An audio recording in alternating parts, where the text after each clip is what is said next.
Hello everyone, welcome to MS academy. So today मैं मुलायम सिंह यादव लेकर आया हूँ कुछ अलग लीग से हटके। एक्चुअली क्या है कि when we are studying the physics we must know where these questions are being asked. So कल का जो एग्ज़ाम था, कल जो है यूपी बीएड का एग्ज़ाम हुआ। पहला लॉकडाउन के बाद जो है यूपी में ये पहला एग्ज़ाम था जो कि कंडक्ट हुआ, सक्सेसफुली कंडक्ट हुआ। More than 4 lakhs of aspirants candidates appeared in the exam. So UP BEd में जो बच्चों ने बताया तथा देखा गया कि फिजिक्स में क्या क्या क्वेश्चंस पूछे गए, वो मैं डिस्कस करने वाला हूँ आज आपसे कि आखिर जो हम फिजिक्स पढ़ रहे हैं एक्चुअली वो काम की चीज़ है या नहीं है, उसमें से क्या पूछा जाता है। तो ये एक तो अपना पैटर्न है, जैसे बोर्ड में क्या पूछा जाता है दैट वी स्टडी, उसको डेरिवेशन करते हैं। वनडे एग्जाम्स में या किसी कम्पिटिटिव एग्जाम्स में, किसी इंट्रेंस एग्जाम में किस प्रकार से क्वेश्चन पूछे जाते हैं फिजिक्स से, जो आपको मिलता है एमएस एकेडमी में, तो वो मैं देखने वाला हूँ आज। बताने वाला हूँ आपको कुछ क्वेश्चंस जो कि मेमोरी बेस्ड हैं कि क्या क्या क्वेश्चंस पूछे गए हैं। So most of the questions are almost equivalent, कुछ में थोड़ा बहुत हो सकता है। चलिए तो हम लोग शुरू करते हैं वीडियो को और क्वेश्चन से शुरू करते हैं। सो जीएस के पोर्शन में कुछ क्वेश्चन पूछे गए थे फिजिक्स से। तो पहला क्वेश्चन था कि what is the speed of sound in the air, यानी कि ध्वनि की चाल क्या होती है हवा में, यानी वायु में हवा की जो है ध्वनि की चाल क्या होती है। तो हवा में जो चाल होती है ध्वनि की, वो होती है 332 मीटर पर सेकेंड। ये होती है स्पीड ऑफ, ये है अपना स्पीड ऑफ साउंड है, speed of sound in air, इसको बोलते हैं speed of sound in air. ये पॉइंट ऑफ क्लास 9th के ही बेसिक तौर पे आप पढ़ लेते हैं कि ये स्पीड ऑफ साउंड होती है एयर में। दूसरा जो प्रश्न पूछा गया था, वन लाइनर था। दूसरा प्रश्न ये था कि लाइट ईयर आपने भी नाम सुना, लाइट ईयर। तो लाइट ईयर पूछा था कि लाइट ईयर क्या है। It is the unit of distance, displacement, acceleration और लाइट इटसेल्फ। ये पॉइंट्स पूछे थे आपसे, 4 प्रश्न पूछा, विकल्प दिया था कि लाइट ईयर एक्चुअली क्या है। तो यदि आपको पता है तो लाइट ईयर एक्चुअली एक यूनिट होती है डिस्टेंस की। इससे मेजर करते हैं, जब हम गैलेक्सियल डिस्टेंस मेजर करते हैं सन से किसी अन्य प्लैनेट का या अर्थ से किसी अन्य प्लैनेट का, तो डिस्टेंस इतनी ज़्यादा होती है कि इसको हम लाइट ईयर में मेजर करते हैं। सो ये होता है, it is the unit of distance, या आप कह सकते हो ये डिस्प्लेसमेंट, यूनिट ऑफ डिस्टेंस ही मान के चलिए आप। ठीक है, डिस्टेंस डिस्प्लेसमेंट में बेसिक अंतर क्या होता है वो आप बताया गया आपको, स्केलर जब वेक्टर पढ़ा गया था, स्केलर एंड वेक्टर। ठीक है, ये 2 क्वेश्चन था जो वन लाइनर था, जो ये पूछा गया था आपसे कि स्पीड ऑफ साउंड क्या होता है, और दूसरा प्रश्न था लाइट ईयर किसका यूनिट होता है। नाउ मूविंग अहेड, जो एक क्वेश्चन पूछा गया था जो मैं चाहूंगा आपके साथ शेयर करना, वो ये था कि यदि किसी, समझिएगा बड़ा ही इंपॉर्टेंट क्वेश्चन है, समझिएगा, ये काइनेटिक एनर्जी और जो अपना मोमेंटम होता है उनके बीच का एक रिलेशन बताते हुए क्वेश्चन था कि यदि किसी ऑब्जेक्ट के मोमेंटम को 20% चेंज कर दें या इंक्रीज कर दें, सॉरी, यदि मोमेंटम जिसे हम पी से दर्शाते हैं, इसको हम 20% जो है इंक्रीज कर दे रहे हैं, यानी कि the momentum of A particle, किसी पार्टिकल का, किसी वस्तु का जो है मोमेंटम मतलब संवेग हम 20% बढ़ा दें तो उसकी काइनेटिक जो एनर्जी है वो कितना % जो है इंक्रीज कर जाएगी। ये प्रश्न था, सीधा सीधा क्वेश्चन था कि यदि हम किसी ऑब्जेक्ट के मोमेंटम को, किसी वस्तु के संवेग को 20% बढ़ा देते हैं तो उसकी जो स्थिति गतिज ऊर्जा होगी, काइनेटिक एनर्जी होगी, वो कितना बढ़ जाएगी। ये प्रश्न था।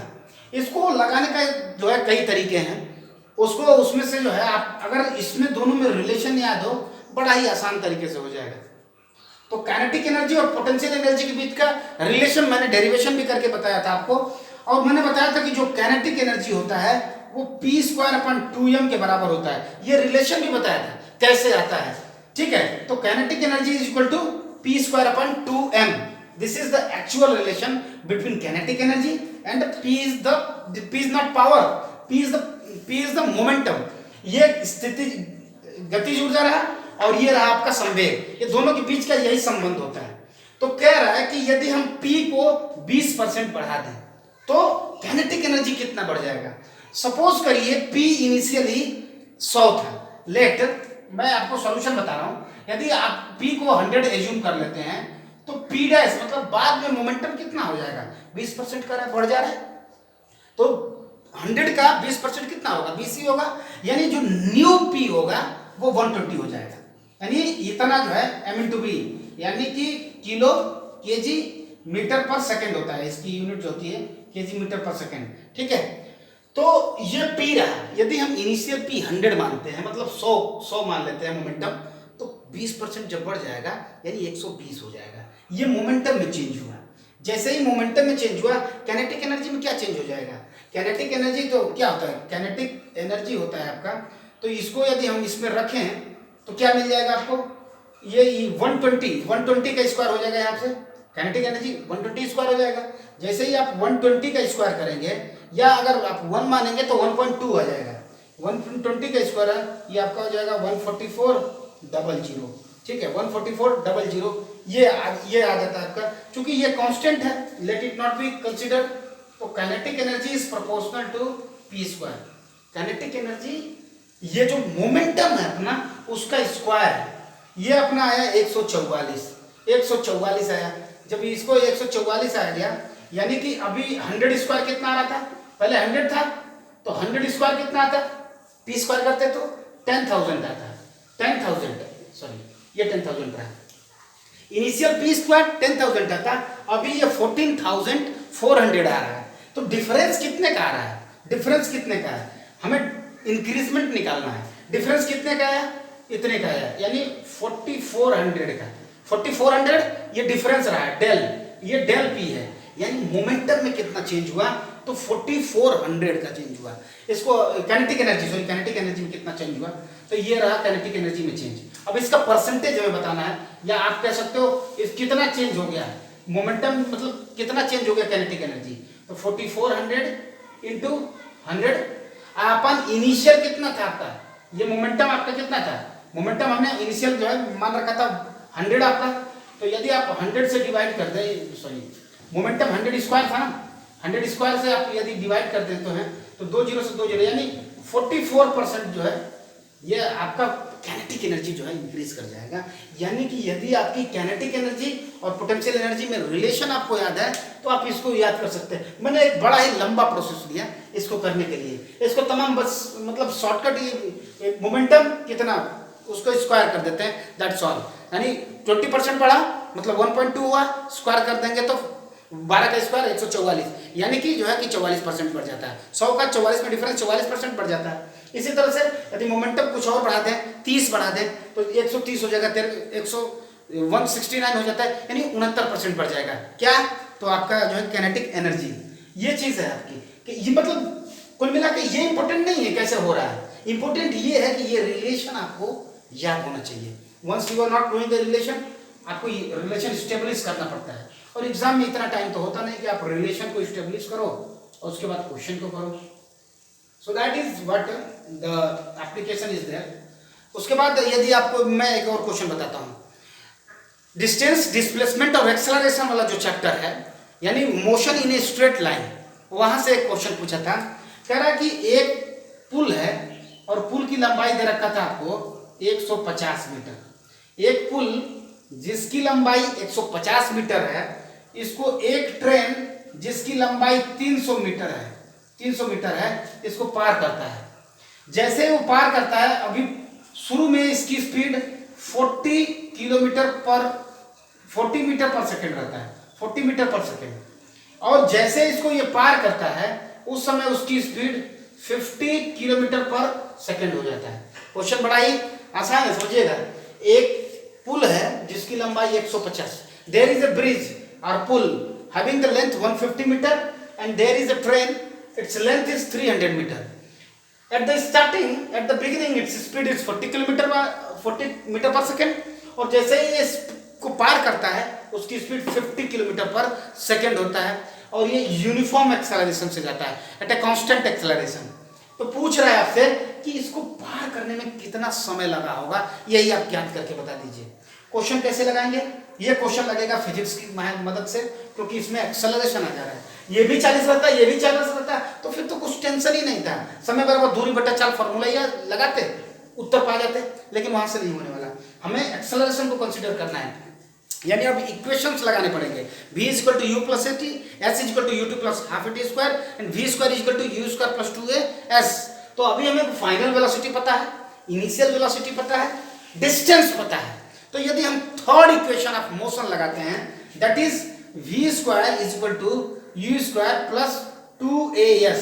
यूपी बीएड में 9 अगस्त को आए हुए परीक्षा पत्र में ये फिजिक्स के क्वेश्चन है जो मैं आपसे सॉल्व करा रहा हूं। यानी v square equal to u square plus 2as। v पता है आपको 50, u पता है आपको, u मतलब इनिशियल, v मतलब फाइनल, a पता है आपको नहीं जी, पता करना है, s तो पता ही है। अब s कितना होगा वो समझिए, ये लंबाई रही पुल की और ये लंबाई रही ट्रेन की, तो जो टोटल डिस्टेंस है दिस प्लस दिस हो जाता है यस। तो टोटल डिस्टेंस आप हमेशा जब भी लेते हो आप 300 प्लस के 150 ले लोगे, यानी कि 450 metre will be the total distance. याद रखिएगा, टोटल डिस्टेंस पार करने में कितना समय लगेगा, पुल की लंबाई प्लस ट्रेन की लंबाई दोनों ली जाती है। यदि पुल की जगह पे कोई दूसरी ट्रेन होती उसको भी पार करना पड़ता, उस दशा में भी दोनों ट्रेन के जो डिस्टेंस है, दोनों ट्रेन की जो लेंथ है वो ऐड हो जाती है। तो यहाँ पे आप 300 प्लस 150 कर दोगे तो कितना मिल जाएगा, 450। ये डिस्टेंस हुआ, ये इक्वेशन में रखिए, उत्तर पाइए।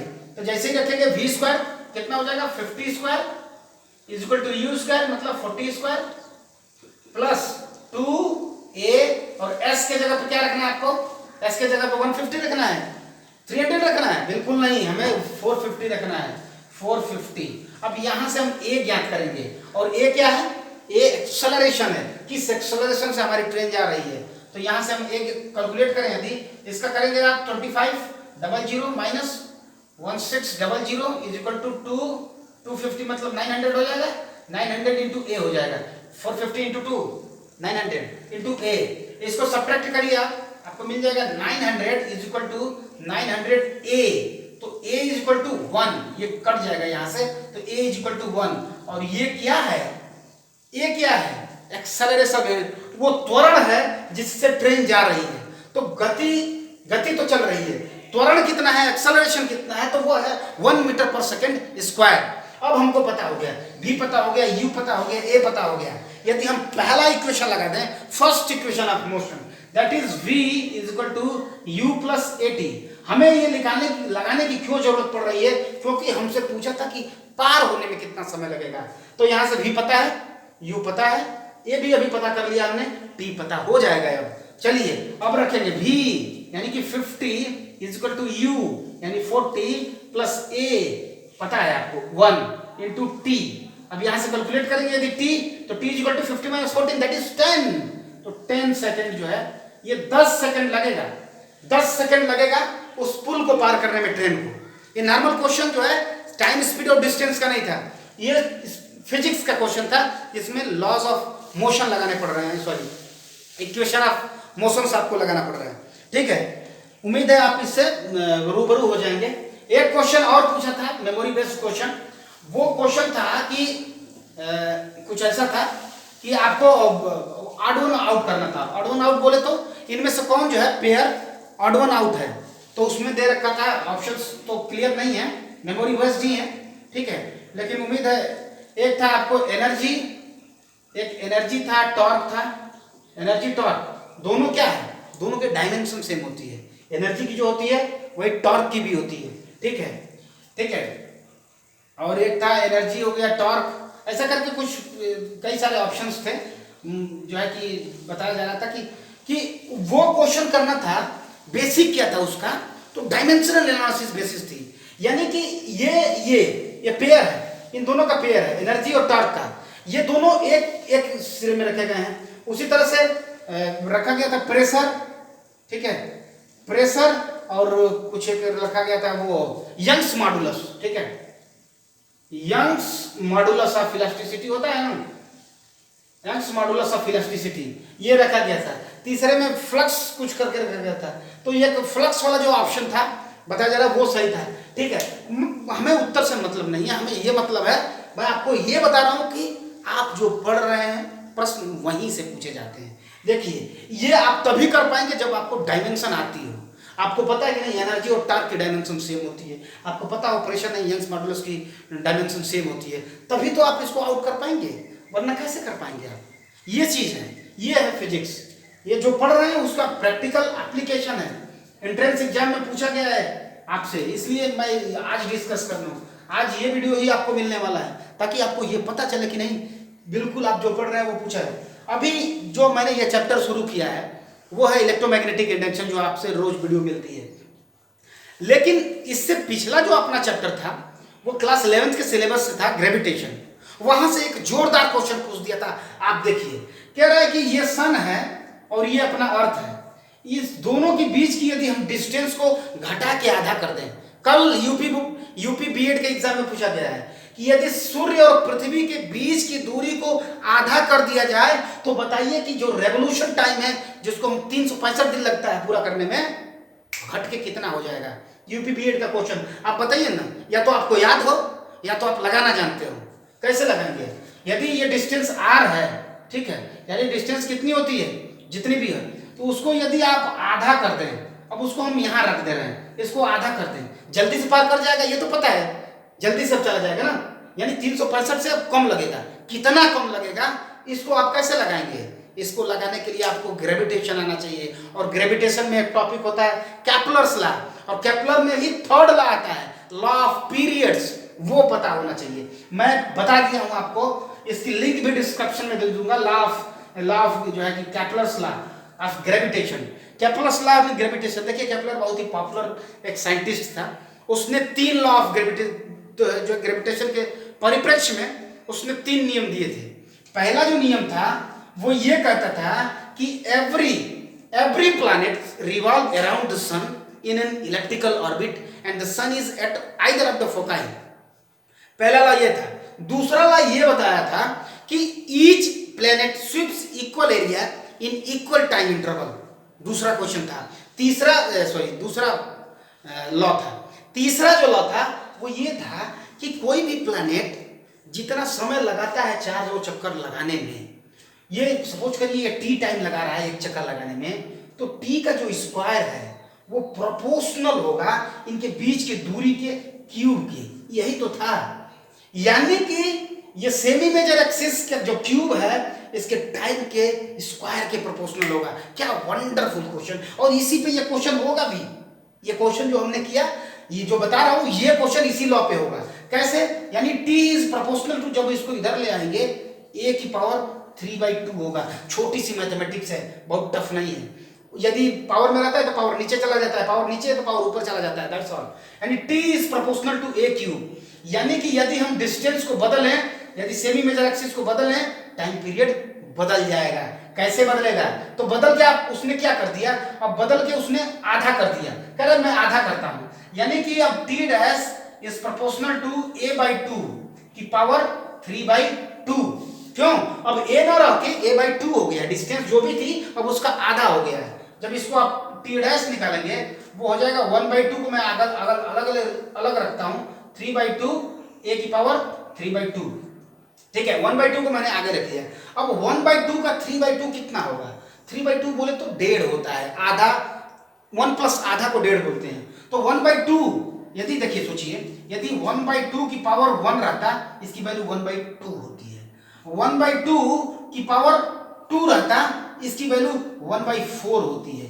यानी नीचे 2 होता यदि पावर 1 होता, नीचे 4 होता यदि पावर 2 होता। तो पावर ना ही 1 है और ना ही पावर 2 है, 1 और 2 के बीच का मतलब 1.5 है। तो उसकी जो वैल्यू आएगी ऑलमोस्ट हमने मान लिया, यानी करने वाले बच्चे मान लिए कि 1/3 अगर हम इसको एज्यूम कर लेते हैं, यदि एज्यूम हम कर लेते हैं तो जो टाइम पीरियड होगा, जो t डैश होगा वो t/3 के आसपास आ जाएगा। क्योंकि t डैश इक्वल टू, अब इसके जगह पे आप रख सकते हो ना t, तो t/3 डैश, t/3 रख सकते हो। तो वहां से यदि आप करें, मैं ये बता रहा हूं कि एप्लीकेशन क्या है आपके जो पढ़ने का है, तो जो 365 डिवाइडेड बाई यदि आप 3 कर दें, 3 1 जा 3, 3 2 जा 6, और इसको भी अगर आप एज्यूम कर लेते हैं 3 2 जा 6 एंड 3 1 जा 3, 3 2 जा 6, ऑलमोस्ट जो है 366 डेज अगर मान लेते हैं तो ये करीब करीब जो है 360। एक्चुअली क्या है, होता क्या है कि अभी हम जो 3 माने हैं, देखिए ये 322 आ गया, लेकिन समझिए 1/3 है, वो 1/3 नहीं आता है, बल्कि 1/3 से भी थोड़ा सा छोटा आता है। आप निकालिएगा कैलकुलेटर से, कैलसी से निकालिएगा कि 1/2 की पावर 3/2 कितना होता है, तो इसकी वैल्यू जो है 1/3 नहीं आएगा, 1/3 से भी जो है थोड़ा सा छोटा आएगा, यानी नीचे 3 नहीं, 3 से थोड़ा सा छोटा ही आएगा। तो एक्चुअली ये एक्चुअल जो डेज आता है ये 129 है। फिर भी ऑप्शन इतने सटीक थे कि आप कर सकते थे। एक ऑप्शन 129 था, एक ऑप्शन 150 था, एक ऑप्शन 89 था, एक ऑप्शन 78 था। आप आराम से एलिमिनेट कर लेते कि आप लगभग पहुंच गए हैं तो ये इसी के बराबर होगा, क्योंकि हमें पता तो था नहीं कि 1/2 रेस्ट पावर 3/2 की एक्चुअल वैल्यू क्या है मैथमेटिकली। तो ये था आप, और ये हुआ कैसे, फिजिक्स से, कैपलर लॉ से, लॉ ऑफ ग्रेविटेशन, जो ग्रेविटेशन चैप्टर है ये वहां का क्वेश्चन है, और इसको आपने कर दिया। समझ रहे हैं, ये इसलिए हम फिजिक्स पढ़ते और पढ़ाते हैं ताकि आपको प्रैक्टिकली क्या है वो चीजें जो है आप खूब आराम से कर सके। कुछ क्वेश्चन आपको बताऊंगा भी, आप करके आइएगा, और साथ ही साथ कुछ क्वेश्चन हम आपको देंगे भी। एक क्वेश्चन और समझिए, एक क्वेश्चन दिया था वेक्टर से, क्वेश्चन मेमोरी बेस्ड क्वेश्चन, कि दो फोर्स है उनका पेयर दिया हुआ था, और वो कह रखा था कि जो रिजल्टेंट फोर्स है वो छोटे वाले फोर्स के, एक बड़ा फोर्स है एक छोटा फोर्स है, उसके परपेंडिकुलर है। सपोज करिए छोटा वाला फोर्स है, वो उसका रिजल्टेंट ये रहा, ये बड़ा वाला फोर्स है, यानी कि इस तरह से, कुछ इस तरह से, ठीक है, ये रहा रिजल्ट। कह रहा कि रिजल्टेंट जो है अपना, रिजल्टेंट दिया था आपका 8 न्यूटन, रिजल्टेंट दिया था आपका 8 न्यूटन, और सम जो था अलजेब्रिक सम दे रखा था, ये सपोज करिए F1 है, ये F2 है। तो क्वेश्चन क्या था कि यदि इन दोनों फोर्स का अलजेब्रिक सम 16 न्यूटन है, यानी F1 plus F2 magnitude wise इनका जो मैग्नीट्यूड है वो 16 न्यूटन है, कह रखा था। और वो जो रिजल्टेंट था यानी F1 vector plus F2 vector, ये दिया था आपको 8 न्यूटन, ये दिया था आपको 8 न्यूटन। ये मैग्नीट्यूड वाइज 16 न्यूटन है, और इनका जो वेक्टर सम है वो 8 न्यूटन है। तो कह रहा था कि आप बताइए कि इनमें से कौन सा पेयर सत्य है। आपसे ये पूछा था कि F1 और आप F2 को कैलकुलेट करिए, ये नहीं पूछा था कैलकुलेट करिए। F1 और F2 का पेयर दे रखा था, ऐसे दे रखा था 10 Newton 10 Newton 6 Newton 5 Newton 10 Newton 8 Newton 8 Newton 12 Newton 4 Newton. यही एग्जैक्ट 4 विकल्प थे, यही एग्जैक्ट 4 विकल्प थे, इनको आपको बताना था। तो एक्चुअली इस क्वेश्चन को हम इस तरह से कर सकते थे। देखिए अगर ये समझिए, अगर ये क्या है, यदि ये सम है, यदि ये 8 आ रहा है, तो ये 8 आ रहा है, यहाँ 90 डिग्री बना रहा है, कह रहा है कि 90 डिग्री है, तो ये और ये इन दोनों का स्क्वायर जो है, इसका और इसका स्क्वायर, ये जो रिजल्टेंट फोर्स है उसके स्क्वायर के बराबर होना चाहिए, क्योंकि राइट एंगल ट्रायंगल की प्रॉपर्टी होती है कि वो पाइथागोरस थ्योरम को फॉलो करेगा। तो पाइथागोरस थ्योरम यदि हम रिजल्टेंट देखिए ये मानते हैं 10 न्यूटन और 6 न्यूटन को यदि हम मानते हैं, तो मान लेंगे इसको 10 और इसको मान लेंगे 6। F1 को आप 10 मानेंगे ना, इसको 10 मानेंगे तो ये 10 हो जाएगा और ये 6, तो 8 स्क्वायर 64 हो जाएगा, 6 स्क्वायर 36, 34 या 64 प्लस 36 100 √10। तो ये वाला जो पेयर था बिल्कुल ही सही था। और ये क्वेश्चन हुआ कैसे, ये क्वेश्चन वेक्टर से हुआ, वेक्टर ने हमें बताया, ये वेक्टर से समझ गए, अच्छा ये ऐसे है और ये ऐसे है और पूछ ये रहा है, समझ पा रहे हैं। तो ये वेक्टर का है, ये वेक्टर का क्वेश्चन है जो इतने भाई तरीके से जो है आप बिल्कुल ही सही तरीके से कर सकते थे। एक स्टेटमेंट भी था, एक स्टेटमेंट क्या था, मैं जल्दी से वाइंड अप करता हूं क्योंकि वीडियोस लंबी हो रही हैं, फिर भी मैं क्वेश्चन बता देता हूं, आप समझिए। एक स्टेटमेंट था कि good observer is a good emitter, good observer is a good emitter. किसका स्टेटमेंट है, न्यूटन्स लॉ ऑफ कूलिंग है, या स्टीफन बोल्ट्जमैन का स्टेटमेंट है, एम्पियर का स्टेटमेंट है, या फैराडे का स्टेटमेंट है। फिजिक्स का क्वेश्चन है, समझिए। तो यदि आपको याद हो तो P/A प्रोपोर्शनल टू T की पावर 4 था, ये था स्टीफन बोल्ट्जमैन का स्टेटमेंट था कि जो energy radiated per unit time per unit area is proportional to t raise to power, absolute time की पावर 4 होता था। ये स्टेटमेंट उन्होंने ही दिया था कि an object a black body is, मतलब black body is a good absorber and good emitter. उन्होंने ये स्टेटमेंट दिया था, बोल्ट्जमैन ने ही दिया था, स्टीफन ने दिया था कि good absorber is a good emitter. ये स्टेटमेंट कहाँ से कर पाएंगे? यदि आपको फिजिक्स पता है तो आप जो है कर पाएंगे। मतलब मैं एप्लीकेशन बता रहा हूँ कहाँ कहाँ एप्लीकेशन है। एक क्वेश्चन था कि एक शांत जल में जो है कि एक इन्हें स्टडी वाटर आपकी जो है कि स्पीड 5 मीटर पर सेकेंड है, और जब नदी को पार करता है, नदी को जैसे पार करता है उसकी स्पीड जो है 3 मीटर पर सेकेंड हो जाती है, तो नदी की चाल बताइए। कहाँ से कर पाएंगे? वेक्टर से। क्वेश्चन मैंने ऐसा करा रखा है, वेरी मच क्वेश्चन हमने करा रखा है। और क्वेश्चन बता देता हूँ, चूंकि बहन वीडियो समाप्त हो रही हैं, और क्वेश्चन नोट कर लीजिए। कह रहा था क्वेश्चन फिजिक्स का कि एक बॉल है जो कि रोल कर रही है, और जब रोल कर रही है तो उसकी काइनेटिक एनर्जी और उसकी टोटल एनर्जी का रिलेशन कितना होगा, सॉरी रेशियो कितना होगा। टोटल काइनेटिक एनर्जी और टोटल एनर्जी का रिलेशन कितना होगा, आप इसको भी कैलकुलेट कर सकते हो। काइनेटिक एनर्जी के लिए आप ओमेगा आ जाएगा, रोटेशनल में आपने पढ़ा होगा, half I omega square kinetic energy होता है। टोटल एनर्जी कितना हो जाएगा, काइनेटिक प्लस पोटेंशियल हो जाएगा। वहां से आप जो है रेशियो निकाल सकते हैं with the help of physics. एक क्वेश्चन था, मान लीजिए कि एक स्प्रिंग है, इसको 2 भागों में काट दिया जाए। एक स्प्रिंग है जिसका स्प्रिंग कांस्टेंट K है, अब इसको 2 भागों में काट दिया जाएगा इस प्रकार से कि ये 1:2, मतलब 3 मीटर का है तो 1 मीटर का और 2 मीटर का, जिसको 2 स्प्रिंग बना दिया गया। अब इनकी जो एनर्जीज है, स्प्रिंग एनर्जीज का रेशियो बताइए। स्प्रिंग एनर्जी का अभी जो एनर्जी रिस्टोर करेंगे उसकी रेशियो क्या हो सकती है? बिल्कुल आप बता सकते हैं। पहले आप इनका K निकाल लीजिए, इंडिविजुअल K आ जाएगा, उसके बाद उसकी energy half K x square, वहां से जो है उसकी एनर्जी निकालिए, दोनों का रेशियो निकाल दीजिए। तो easily each question you can solve with the help of physics, very easily and very fastly, very less time will be there. So ये क्वेश्चन जो है कुछ मेमोरी बेस्ड क्वेश्चन थे जो यूपी बीएड 9 अगस्त को जो कंडक्ट किया गया उसमें पूछे गए थे, जिसका सोल्यूशन मैंने प्रोवाइड किया। चूंकि वीडियो इतना लॉन्ग जा नहीं सकता, इसलिए मैं वीडियो को वाइंड अप करूंगा। उम्मीद रखता हूँ ये वाला सेशन भी पसंद आया होगा, क्योंकि ये सेशन किसी पर्टिकुलर सेक्शन से नहीं था, ये सेक्शन पूरे जो है कि पूरे इलेक्ट्रोस्टैटिक्स से लेके मैग्नेटिज्म से लेके, मैग्नेटिज्म से भी एक क्वेश्चन पूछ रखा था, बताया गया है कि फेरोमैग्नेटिज्म डायमैग्नेटिज्म से भी क्वेश्चन पूछा रखा था, ठीक है, आयरन कोबाल्ट वाला। तो वो था कि आप यदि फिजिक्स पढ़ रहे हैं तो व्यर्थ नहीं है, फिजिक्स कहीं ना कहीं पूछा ही जाता है, हर जगह पूछा जाता है, और ये तभी आप कर सकते हैं तब आप फिजिक्स पढ़ते हैं, पूरे कंसेप्ट आपके क्लियर हों। यदि आपके कंसेप्ट क्लियर हों तो कोई भी क्वेश्चन पूछे आप बिल्कुल लगा सकते हैं। तो बेझिझक आप जो है किसी भी जो है कि क्वेश्चन में अगर डाउट आता हो, किसी भी कंसेप्ट में यदि डाउट आता है, तुरंत आप जो है कि कमेंट बॉक्स में कमेंट करके आप पूछ सकते हैं। उम्मीद है आज का ये इंटरेक्टिव सेशन आपको अच्छा लगा होगा। ये जानते कि नहीं जो पढ़ रहे हैं वो पूछा जाता है, एक्चुअली बोर्ड के अलावा भी कहीं पूछा जाता है, बोर्ड के अलावा एंट्रेंस एग्जाम में, वन-डे एग्जाम में, जो भी पूछेंगे आप हर जगह पूछा जाता है।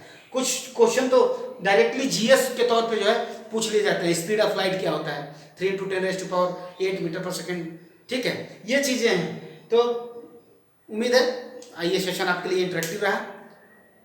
So do like, share and subscribe, ज़्यादा से ज़्यादा वीडियोज़ को शेयर किया करिए, क्योंकि from your and this is the best what you can do for MS Academy. So thank you very much, thank you.